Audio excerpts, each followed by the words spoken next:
Hello fellow job haters, welcome to the video. My name is Catherine, you can call me Kath if you hit that red button down below and subscribe.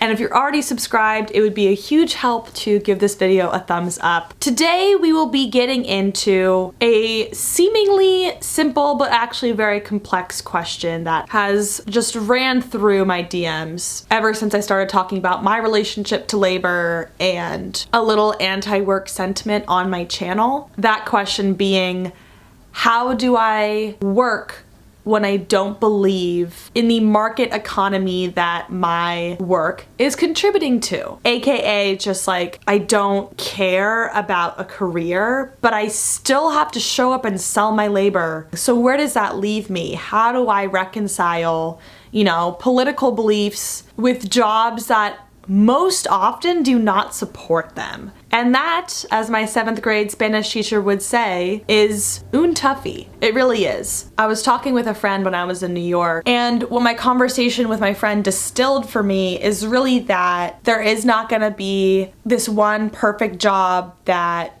all leftists agree is the most redeeming thing to do with your time if you're gonna have to sell your labor. And I was kind of venting to her about feeling like a sellout and that I'm not living up to people's expectations of me, and they were kind of like, fuck that, like any job is a sellout. Like capitalism is not gonna pay you to have an anti-capitalist job. That just doesn't make sense. It's so exceedingly rare that you're gonna kill yourself just trying to find something so unattainable. And the main sort of dichotomy we identified in talking is that most jobs in our line of sight were either white-collar bullshit jobs or blue-collar non-bullshit jobs. So what do I mean by that?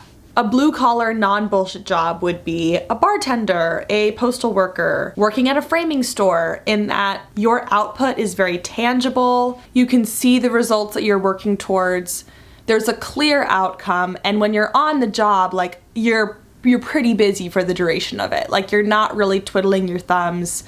There's not a ton of idle time. Like usually you're making things happen. And then there's the white collar bullshit job where you're spending all day on email and Slack and you're very alienated from what you're actually creating and what change you're actually affecting. Like your impact as a worker is sort of nebulous, and you don't have a direct line of sight into why your job matters so much, but it's very high paying. And a lot of the time now it's remote or work from home, which sort of increases the alienation, but also increases your flexibility to live the life you want to lead. Versus the blue collar job, typically low paying, and you don't have a ton of free time. Your hours are very set, and that's that. So which one is it gonna be? Our conversation really boiled down to, you can't have it all. And once you make peace with that, things do become a lot clearer. In the position I'm in now,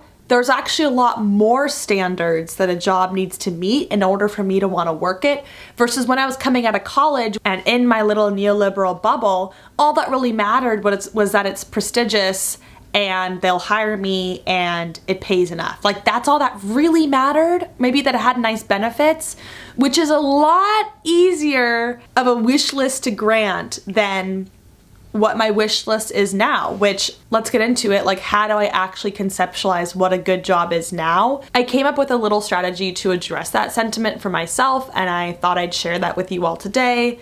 In the event that it helps. If it doesn't, of course, just leave it behind in your watch history and don't pay any mind to it. I first just wrote up like the wish list in my head, like what is the impossible dream that I'm looking for a job to meet before I actually want to work it today.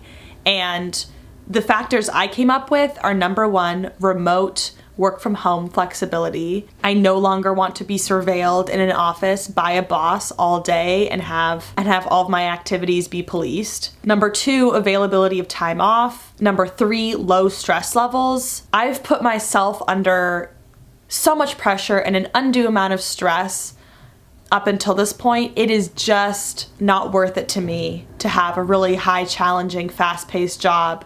I don't need it. It's really bad for my chronic illness. Like, I just don't want to voluntarily knowingly invite a lot of stress into my life through my job. An ethical connection would be beautiful to have. High pay to support a good standard of living. Low toxicity. Coworkers I actually like being around. Manageable hours. And then travel. So that's the laundry list. Knowing that capitalism, by its very formula, does not value the worker and is not going to design things with me in mind. It's not going to consider all my factors. It's going to consider profit and throw whatever I care about in the trash to get there. Like, filtering through that, which one of those are structurally, foundationally necessary for me to get by and to decrease my suffering? You can maybe pick 3 to 4. For me, it came down to remote work from home flexibility, being able to take time off when I need it, low stress, high pay, and manageable hours. So I was willing to throw toxicity, coworkers I like being around, travel, and an ethical connection out the window. And a lot of you will probably scoff and be like, she works in big tech, of course she's just gonna throw the ethical connection out the window because that doesn't support her current job.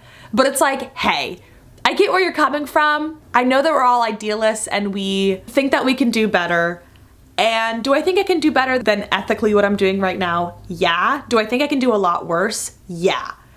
But do I think that I'm going to get to an actual ethical connection? There are ethical issues with the nonprofit industrial complex. There are ethical issues with government jobs. Working at the library would be amazing, and I think that's probably as close to like an ethical connection as I can get, because that's like the most socialist institution out there. But even then, I'm sure some anarchist in my comment section will be like, actually that's a state apparatus, so like it's really not that great that you're supporting that. You know, like there is always gonna be some angle in which the work I'm doing is not supporting like my ultimate theory of change or like prefiguring the world that I wanna live in. So I just have to release myself from believing that like I'm gonna find some ethical needle in the haystack of capitalism. For those of you that have found it, like congratulations. That's just where I'm at, okay? I think about these factors as like spokes in a wheel. Which are the ones that you need to have the wheel be in working condition and to get you where you need to go, which ultimately is into housing with a way to nourish your body and potentially your mind and soul. You're not gonna have all 12 spokes or whatever it is in a typical wheel, but like you're gonna have the ones that get you by, and you have to just drop the rest from your conception of the best job you could be working. And maybe that's not the answer you wanna hear, but that's the way that I've been dealing with it. Would I love to be a postal worker for like 1 or 2 years? Yeah, like I love to walk around, I love to look at houses, love to be outside. It'd be nice to know that I were helping this society work, but there's a lot I would have to, there would be a lot of trade-offs for that type of job. I wouldn't be able to see my family and friends that live all over whenever I want to go because I wouldn't have an insane amount of time off. I wouldn't be able to create as much online because there would be a commute involved. I would be busy all day. I wouldn't be at home able to check things and upload and whatnot. Like I wouldn't be able to do as much of the political organizing work that I do in my free time. Like that all to me is like part of my fulfillment. And so while maybe the postal worker job would be more fulfilling than what I'm doing right now, the loss of the other fulfillment might not balance it out. And so that's my new diagram of what a good job looks like. And maybe there'll be another way that I look at it in another 2 or 3 years. So leave me a comment down below with like the 3 or 4 factors that are really deal breakers for you in a job and like what you really look for and what you want out of the way you sell your labor. Would love to see that. And maybe some of the things that you're not willing to give up in your lifestyle for a job as well, if that's of interest, because I love to read the comments. Once again, subscribe and like the video if you haven't already done so. I will see you all next time. Thank you so much for watching, and Katherout.